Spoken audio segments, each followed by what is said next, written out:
اعوذ باللہ من الشیطان الرجیم بسم اللہ الرحمن الرحیم وَإِذَا جَاءَهُمْ، اور جب پہنچتی ہے ان کے پاس امر کوئی بات من الامن او الخوف، امن کی یا خوف کی، امن یا خوف میں سے کوئی بات جب ان کو پہنچتی ہے منافقین کو یا کمزور مسلمانوں کو تو اذاعوا بہ، تو وہ اس کو پھیلا دیتے ہیں، وَلَوْ رَدُّوهُ، اگر وہ اس کو لوٹا دیتے الی الرسول، رسول کی طرف، وَإِلَىٰ أُولِي الْأَمْرِ مِنْهُمْ، یا ان میں سے جو اول الامر لوگ ہیں، صاحب امر لوگ ہیں، سمجھدار لوگ ہیں، ان کی طرف لوٹا دیتے تو لَعَلِمَهُ الَّذِينَ، تو البتہ معلوم کرتے، اس کے بارے میں تحقیق کرتے اس بات کے بارے میں وہ لوگ کہ یستنبطونہ منہم، جو ان میں سے استنباط کرتے ہیں، جو ان میں سے باتوں کی تحقیق کرنے والے ہیں، سمجھ رکھنے والے۔ ولولا فضل اللہ علیکم، اے مسلمانوں اگر اللہ تعالیٰ کا تمہارے اوپر فضل نہ ہوتا، ورحمتہ، اور اس کی رحمت نہ ہوتی، لاتبعتم الشیطان، تو تم شیطان کی پیروی کر رہے ہوتے، الا قلیلا، مگر تھوڑے لوگ ہوتے جو ہدایت پر ہوتے۔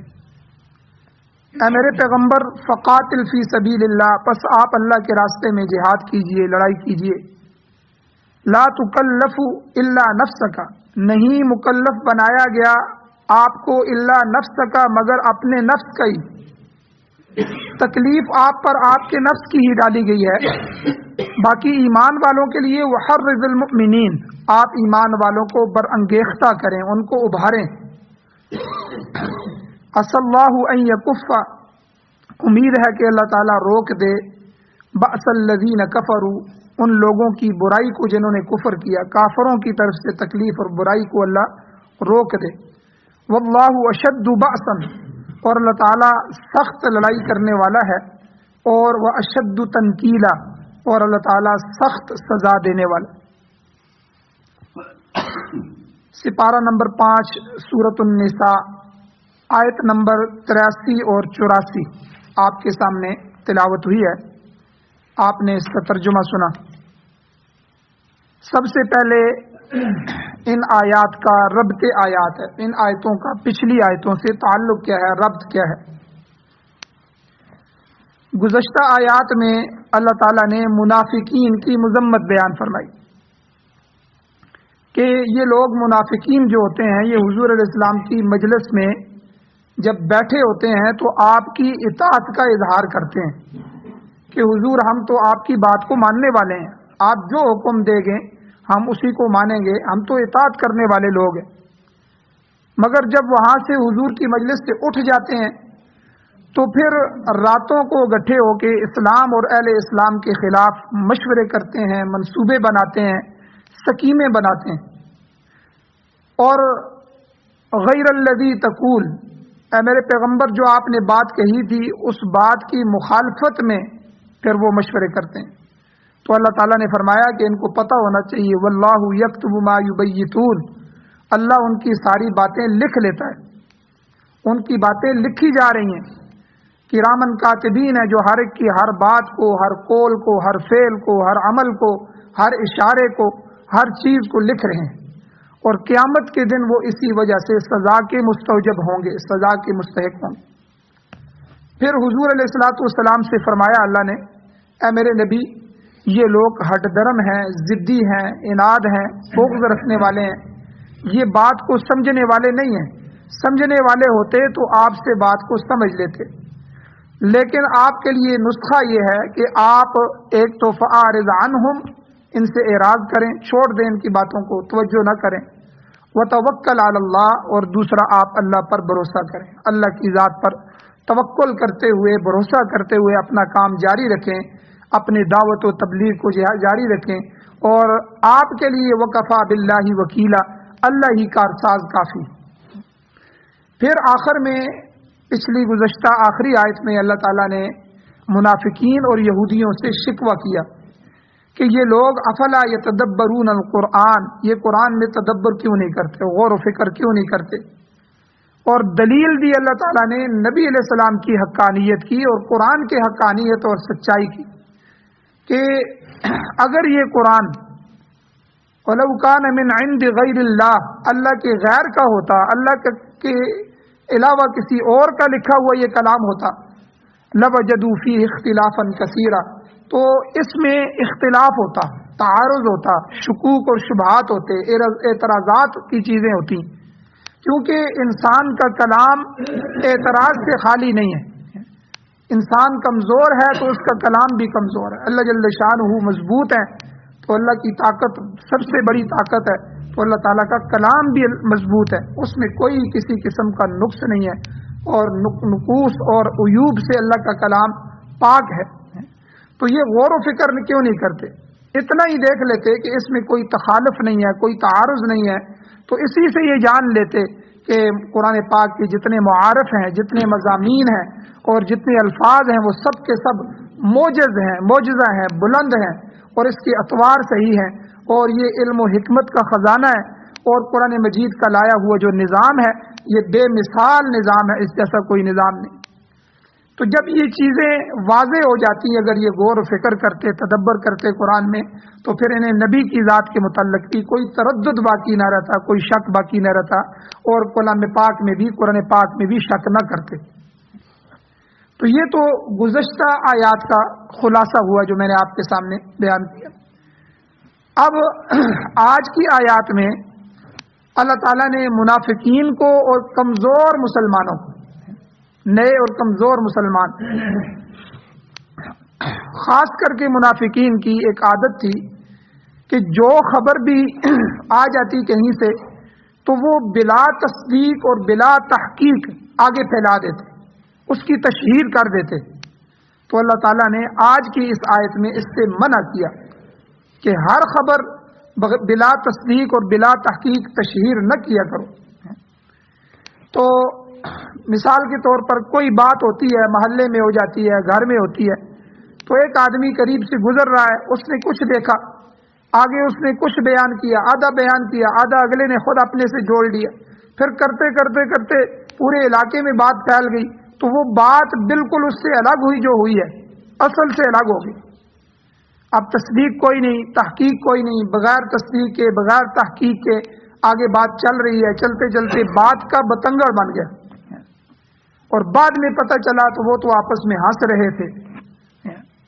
وہ ہنسنے کو اس نے لڑائی سمجھ لیا، لڑائی کو آگے جو ہے وہ جھگڑے پر پہنچا دیا، پھر جھگڑے سے کرتے کرتے محلے کے آخر میں عدالت تک بھی پہنچ گیا کام۔ بعد میں تحقیق ہوئی، پتہ چلا وہ تو آپس میں بیٹھے ہوئے اونچی اونچی آواز سے ہنس رہے تھے۔ تو یعنی یہ عجیب معاملات ہیں ہمارے معاشرے کے اندر۔ تو یہاں قرآن مجید نے یہی بات کی کہ جب کوئی خبر پہنچے تو سب سے پہلے بزرگوں نے ہمارے جو اقوال زرعی لکھے ہیں، بڑے بہترین اقوال ہیں ہمارے بڑے اکابر کے، بڑے لوگوں کے، کہ پہلے تولو پھر بولو، پہلے اس بات کو تولو کہ یہ بات کتنی وزنی ہے، پھر بولو۔ ہو سکتا ہے کہ میری سچی بات کرنے سے بھی کسی کا گھر اجڑ جائے، میری سچی بات کرنے سے بھی دو بھائی آپس میں لڑ جائے، تو ہر جگہ سچی بات بھی نہیں کرنی چاہیے۔ بعض لوگ اتنے بے وقوف قسم کے ہوتے ہیں، وہ کہتے ہیں جو میری تو عادت ہے، میں تو منہ پہ بات کرتا ہوں، میں تو سچی بات کرتا ہوں، منہ پہ بات کرتا ہوں، چاہے منہ پہ بات کرتے ہوئے 10 لوگوں کے درمیان اس کی عزت اچھال دی جائے، اس کی بےزتی ہو جائے۔ یاد رکھیں اسلام کا یہ مزاج نہیں، دین کا یہ مزاج نہیں۔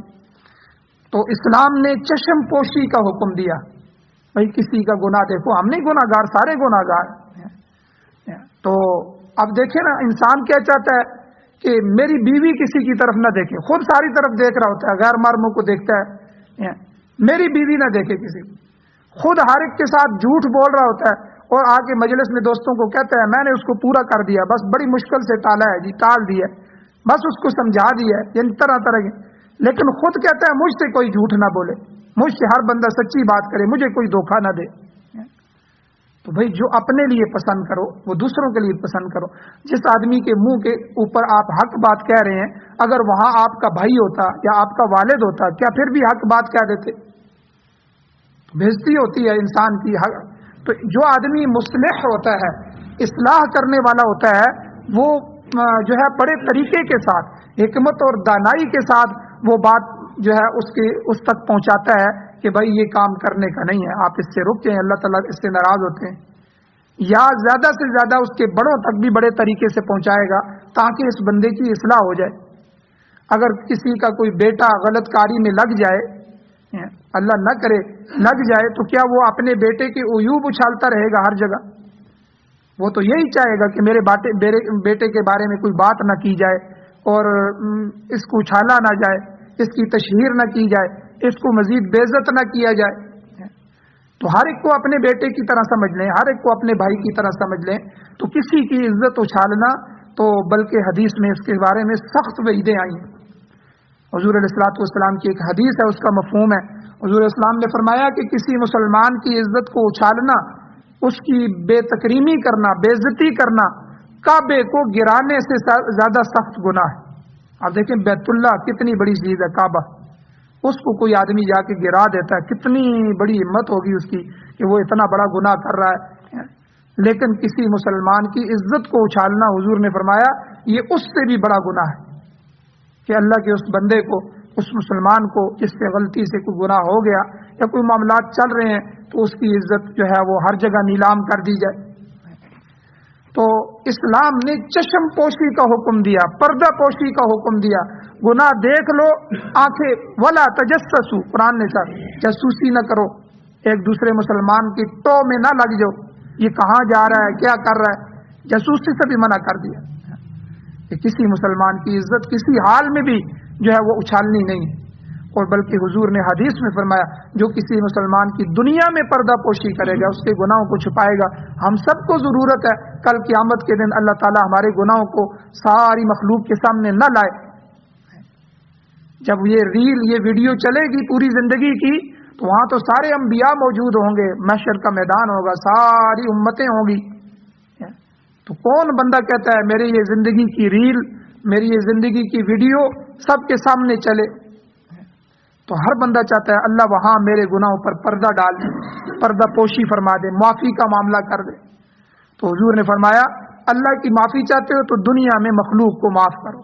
دنیا میں اللہ کی مخلوق کو معاف کرو گے، اللہ تمہیں قیامت کے دن جب تمہیں ضرورت ہوگی تو اللہ تمہیں معاف کرے گا۔ دنیا میں مخلوق، اللہ کی مخلوق پر رحم کرو، آسمان والا تم پر رحم کرے۔ دنیا میں ان کے گناہوں کو چھپاؤ، پردہ ڈالو، پردہ پوشی کرو، کل قیامت کے دن جب تمہیں سب سے زیادہ ضرورت ہوگی اللہ تمہارے گناہوں پر پردہ ڈالے گا۔ تو بڑی عجیب عجیب احادیث موجود ہیں کہ ایک حدیث میں آتا ہے حضور علیہ السلام نے فرمایا کہ قیامت کا دن ہوگا، اللہ تعالیٰ ایک بندے کو بلائیں گے اور اس کو اس کی نیکیاں گنوائیں گے، وہ کہے گا ہاں اللہ یہ بھی کیا، یہ بھی کیا، یہ بھی کیا، پھر بادل سے چھا جائیں گے، پھر اللہ تعالیٰ ان میں اس کو لے لے گا، اوٹ میں لے کے اللہ کہیں گے یہ گناہ نہیں کیا تو نے؟ وہ کہے گا اللہ بالکل یہ بھی کیا، یہ بھی کیا، اتنے گناہ، اور اس کو یقین ہو جائے گا کہ اب تو میں جہنم میں چلا جاؤں۔ اللہ تعالیٰ کہیں گے تو نے دنیا میں لوگوں کے ساتھ ایسا معاملہ کیا، ان کی پردہ پوشی کی، ان کے گناہوں کو چھپایا، ان کی اصلاح کے لیے کام کیا،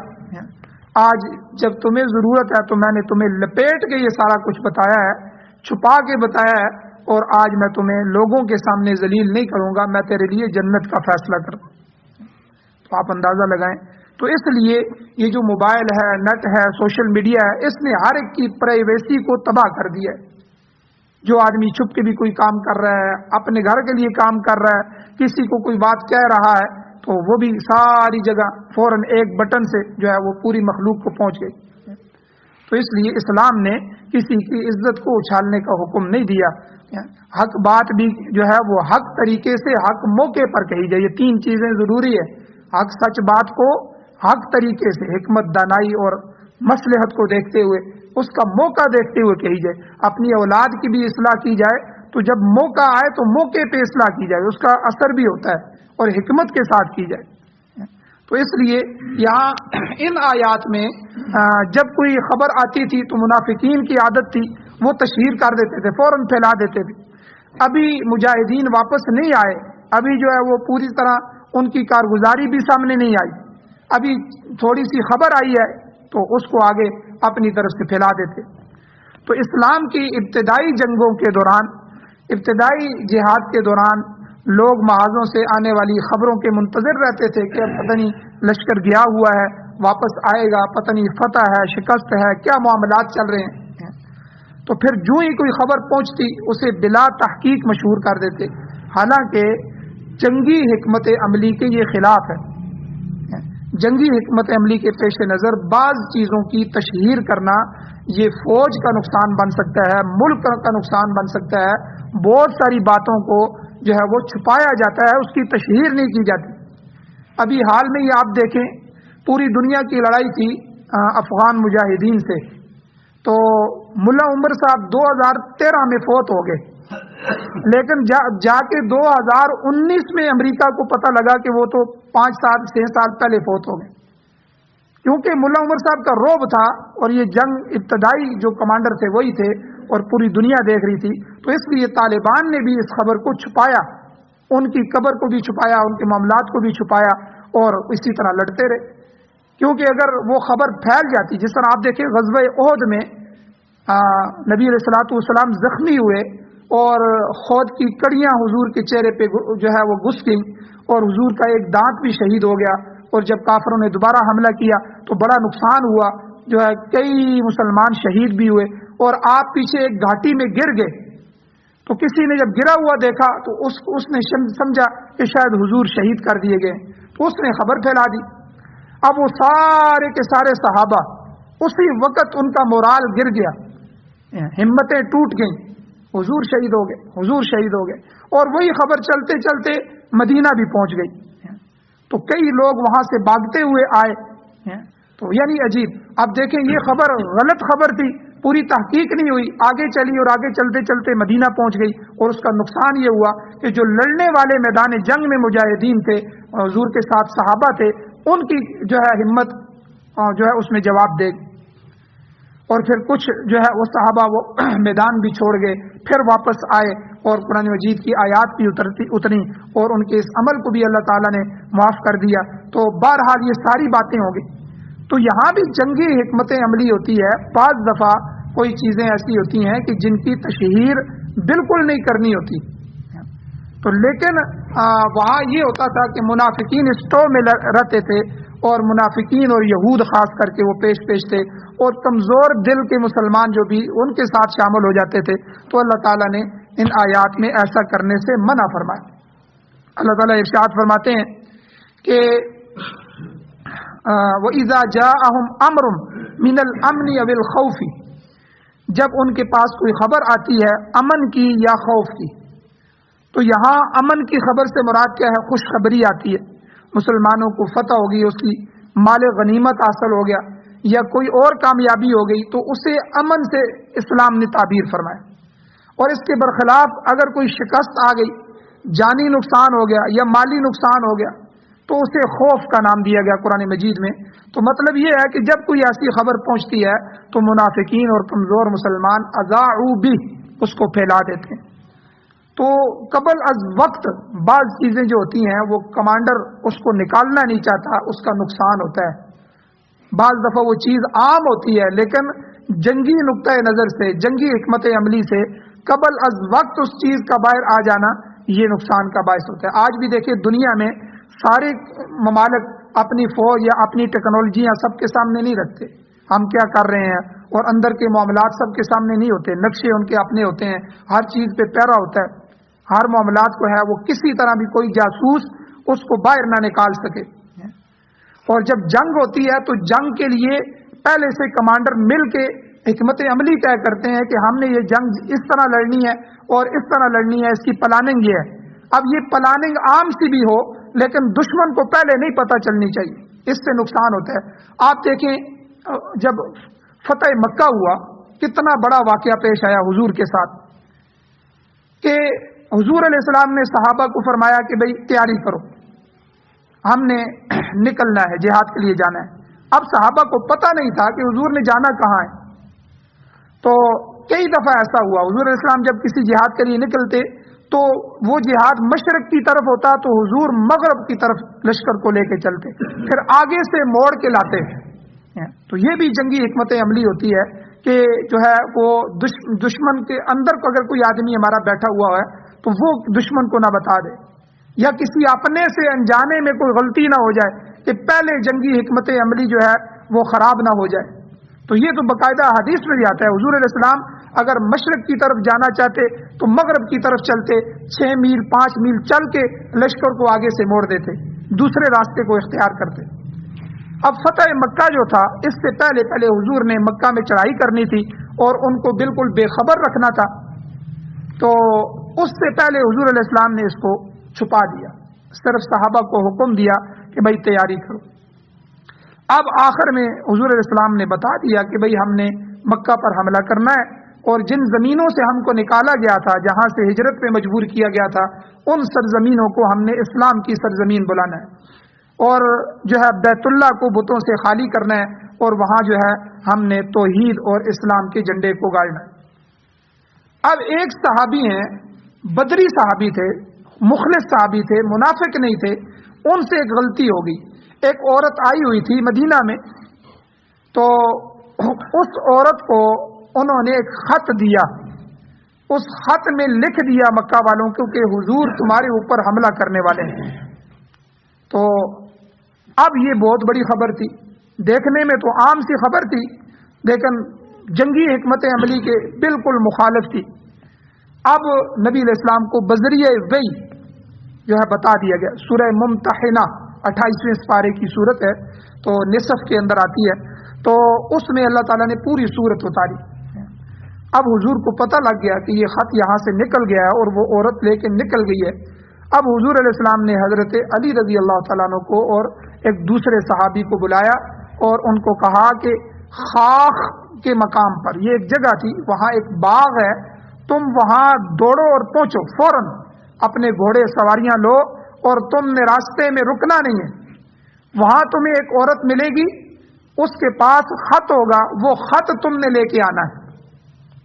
اب صحابہ میں بھی خبر پھیل گئی کہ یہ خط کس نے لکھا ہے، کس نے بھیجا ہے، یہ معاملہ کس نے آؤٹ کیا ہے۔ اب یہ ساری ادھر باتیں چل رہی ہیں۔ حضرت علی نے دوڑ لگا دی اور سواری لی اور فوراً پہنچے بغیر رکے ہوئے، اور کئی گھنٹوں کے سفر کے بعد وہاں پہنچے تو واقعی وہاں ایک عورت موجود تھی۔ تو حضرت علی رضی اللہ عنہ نے اس کو پکڑ لیا، اس کو کہا کہ وہ خط نکالو۔ اس نے کہا کہ میرے پاس تو کوئی خط نہیں ہے۔ تو حضرت علی رضی اللہ تعالیٰ عنہ نے کہا کہ حضور علیہ السلام کی زبان سے کبھی جھوٹ نہیں نکلتا، اللہ کے نبی نے فرمایا، اور جس جگہ کا ہے اور تو اسی جگہ مجھے ملی ہے، تو یہ بھی حضور علیہ السلام کا معجزہ، تو اس لیے تو خط نکال۔ اس عورت نے پھر کہا کہ میرے پاس کوئی خط نہیں ہے۔ تو حضرت علی رضی اللہ تعالیٰ عنہ نے کہا کہ میں تیری عزت کا خیال کر رہا ہوں، ورنہ میں تیرے ننگے کر کے تیری تلاشی دوں گا۔ خط تیرے پاس ہے، تو خط تجھے نکالنا ہوگا، خط نکال۔ تو اس نے اپنے بالوں کا جوڑا کھولا، بال کھولے، اور وہ درمیان میں خط پڑا ہوا تھا، خط نکال کے حوالے کیا۔ اب وہ خط لے کے آگے حضور کے پاس، حضرت عمر رضی اللہ تعالیٰ عنہ کھڑے ہو گئے، تلوار نکال لی، حضور حکم دیں اس منافق کا سر اتار دیں۔ حضور نے فرمایا نہیں، یہ بدری صحابی ہیں، اور بدری صحابہ کے بارے میں اللہ نے فرمایا ہم نے ان کو معاف کر دیا ہے، تو پہلے ان کو بلایا جائے، تحقیق کی جائے۔ تو جب ان کو لایا گیا تو ان کو کہا کہ آپ نے یہ خط کیوں بھیجا؟ تو آپ کو پتہ تھا، تو یہ جنگی حکمت عملی کے خلاف ہے۔ تو انہوں نے کہا یا رسول اللہ، اے اللہ کے نبی، ہمیں پتہ ہے کہ آپ کو اللہ تعالیٰ نے فتح دینی ہے اور آپ کو شکست نہیں دینی، آپ کو وحی کے ذریعے حکم دیا گیا تھا، تو ان کو پتہ چلے یا نہ پتہ چلے، اللہ نے آپ کو عزت دینی تھی، آپ کو فتح دینی تھی۔ مسئلہ یہ ہے کہ میں جب ہجرت کر کے آیا تھا، میں اپنی اولاد کو وہاں سے نہیں نکال سکا، ابھی وہ کافروں کے چنگل میں ہے، مکہ والوں کے چنگل میں ہے، تو میں نے صرف ان کے لیے اس طرح کیا کہ وہ میری اولاد کو، میرے اہل و عیال کو نقصان نہ پہنچائے، تھوڑی سی رعایت ہو جائے، تو میرا صرف یہ مقصد تھا، اس کے علاوہ مقصد نہیں تھا۔ تو بہرحال یہ واقعہ سنانے کا مطلب یہ ہے کہ بعض چیزیں جنگی حکمت عملی کے حساب سے ان کو چھپایا جاتا ہے، قبل از وقت ان کو سامنے نہیں لایا جاتا، تو یہ جنگ کے لیے بہت اہم چیزیں ہوتی ہیں۔ تو یہاں بھی آپ دیکھیں، ایک اور چیز میرے ذہن میں آ گئی کہ جب جو ہمارا یہ سال، اسلامی سال مقرر ہونے لگا، تو صحابہ اکرام کا مشورہ ہوا کہ بھائی اس سال کی ابتدا کہاں سے کی جائے، تو کس جگہ سے اس سال کو شروع کیا جائے۔ جس طرح عیسائیوں کے سال ہے، 2022 چل رہا ہے، 2022 عیسوی، ہے نا، حضرت عیسیٰ علیہ السلام کی پیدائش سے وہ شروع کرتے ہیں، تو وہ یہاں تک آتے ہیں۔ ہمارا جو سال چل رہا ہے 1444 ہجری چل رہا ہے، 1444 ہجری ہجرت کا. تو اس وقت مشورہ ہوا، ہجرت کا بعد میں طے ہوا کہ حضور کی ہجرت سے اس کو شروع کیا جائے، اس کو جو ہے ہجری سال بنایا جائے. تو کئی صحابہ نے مشورہ دیا کہ حضور علیہ السلام کی ولادت سے شروع کیا جائے. تو حضرت عمر رضی اللہ عنہ دوسرے صحابہ نے رائے دی کہ نہیں، اگر ولادت سے شروع کریں گے تو لوگ پھر ساتھ خوشیاں منائیں گے، اور امت خوشیاں مناتے مناتے جس طرح عیسائی جو ہیں وہ بہک گئے ہیں، اس طرح یہ بہک جائیں گے. تو اس لیے اس کی بھی اجازت. پھر کہا کہ حضور کی وفات سے شروع کیا جائے، کہ جب حضور کی وفات ہوئی وہاں سے سال کی ابتدا شروع کی جائے. تو انہوں نے کہا کہ نہیں، وفات چونکہ غم کا دن ہے، تو غم انسان کے اندر کمزوری پیدا کرتا ہے، کمزوری سے کم ہمتی اور بزدلی پیدا ہوتی ہے، تو اس سے بھی ہم سال کو شروع نہیں کرتے. تو پھر سب صحابہ کا بعد میں آخر میں مشورہ ہوا کہ ہجرت کا عمل اسلام کا سب سے بڑا عمل تھا، کہ جس میں ایک اشارے پر سارے صحابہ نے جو ہے اللہ کے دین کے غلبے کے لیے اور اسلامک سٹیٹ بنانے کے لیے، مدینہ کو اسلامی ریاست بنانے کے لیے جو ہے سب نے ہجرت کی، اور گھر بار کاروبار ہر چیز چھوڑا. اور یہ ایک ہمت والی چیز تھی کہ یہ سب کچھ دین کے لیے قربان کر کے نکلے. اس لیے ہم ہجرت سے، جس دن حضور نے ہجرت کی، اس ہجرت سے ہم اپنے اسلامی تاریخ کے سالوں کو شروع کرتے ہیں. تو اس سے پھر یہ ہجری سال شروع ہوتے ہیں. تو یہ بھی آپ دیکھیں، یعنی ہمارے اسلام کے اندر مضبوطی ہے اور کمزوری اور بزدلی کی اجازت نہیں ہے. اس لیے حضور اپنی دعاؤں میں اللہم انی اعوذ بک من الجبن والبخل، کہ جبن یعنی بزدلی اور بخل سے حضور پناہ مانگتے تھے. تو بہرحال یہاں اللہ تعالیٰ نے فرمایا کہ جب ان کے پاس کوئی خبر آتی ہے من الامن یا بالخوفی، خوشخبری کی، فتح کی، مال غنیمت کی یا کامیابی کی، یا دوسری طرف جانی مالی نقصان کی یا شکست کی، تو فوراً منافقین کیا کرتے ہیں، اذاعوا بھی ایسی خبروں کو پھیلا دیتے ہیں، عام کر دیتے ہیں. حالانکہ ایسی باتوں کی تشہیر بعض اوقات مناسب نہیں ہوتی اور اہل اسلام اور دین کے لیے نقصان کا باعث ہوتی ہے. اور ہر بات کو بلا تحقیق آگے پہنچا دینا یہ درست نہیں ہے شرعی طور پر. حضور علیہ السلام کی حدیث بھی موجود ہے. حضور علیہ السلام نے فرمایا کفا بالمرء کذبا ان یحدث بکل ما سمع، کسی آدمی کے جھوٹا ہونے کے لیے اتنی بات کافی ہے کہ ہر سنی سنائی بات بغیر چھان بین کے آگے چلا دے. یہ حدیث ہے نبی علیہ السلام کی، مسلم شریف کی صحیح حدیث ہے. تو یہ تو نکمے آدمی، بعض مردوں کی عادت ہوتی ہے وہ عورتوں کے ساتھ کھڑے رہتے ہیں، عورتوں کی عادت ہوتی ہے غیبت کرنے کی، ہر وقت تبصرہ کرنے کی. یہ تبصرے اور تجزیے اور یہ مضامین اور یہ ساری چیزیں آج تو ہماری قوموں کی عادت بن گئی ہے. ہر بات پہ تبصرہ ہو رہا ہے اور بڑے بڑے تبصرہ نگار، تجزیہ نگار، تجزیے اور کالم لکھے جا رہے ہیں، تو یعنی بغیر تحقیق کے. تو اس لیے حضور علیہ السلام نے فرمایا کہ جو آدمی تحقیق نہیں کرتا، جو آدمی آپ کو بات بتائے اس سے پوچھو کہ یہ بات آپ نے دیکھی ہے، اپنی آنکھوں سے دیکھی ہے. کسی جرگے میں آپ کو بٹھایا جائے تو آپ جرگے میں یہ بات کر سکیں گے، اس کو ثابت کر سکیں گے. تو وہ اگر آئیں بائیں شائیں کرے تو سمجھ لیں کہ ویسے ہی اس نے کسی کی بات لے کے آگے پہنچا دی. تو اس لیے حضور نے فرمایا کہ کسی آدمی کے جھوٹا ہونے کے لیے یہی کافی ہے کہ کسی بات کی تحقیق نہ کرے اور بغیر تحقیق کے ہی آگے باتوں کو پہنچا دے. تو یہ طریقہ کار اچھا نہیں ہے. تو اس لیے اسلام نے جو ہے منع فرمایا. بڑے آدمیوں کو بچوں کے ساتھ بیٹھنے سے منع فرمایا. بچے سنجیدہ نہیں ہوتے، ہنستے کھیلتے رہتے ہیں اور بے وقوف ہوتے ہیں، ان کو اتنی سمجھ نہیں ہوتی. جب بڑا بچوں میں بیٹھے گا تو وہ بھی بے وقوف ہو جائے گا، غیر سنجیدہ ہو جائے گا. اور مردوں کو عورتوں کے ساتھ اختلاط سے منع کیا، کیونکہ عورتوں کے اندر سنجیدگی نہیں ہوتی، کم ہمتی ہوتی ہے، بزدلی ہوتی ہے، پھر تبصرے ہوتے ہیں اور غیبت کا رجحان زیادہ ہوتا ہے. تو جو مرد اس طرح ہوتے ہیں تو وہ بھی اسی غیبت کا، اسی بزدلی کا شکار ہو جاتے ہیں. تو اس لیے اللہ تعالیٰ نے ان تمام چیزوں سے منع فرمایا. قرآن ہماری ان باب میں، اس مسئلے میں پوری رہنمائی کر رہا ہے. اللہ تعالیٰ سے دعا ہے اللہ ہمیں عمل کی توفیق عطا فرمائے. آمین. الحمد للہ رب العالمین والعاقبۃ للمتقین والصلاۃ والسلام علی رسولہ النبی الامی الکریم. یا اللہ ہماری کمیوں کو تائیوں کو معاف فرمائیے، درگزر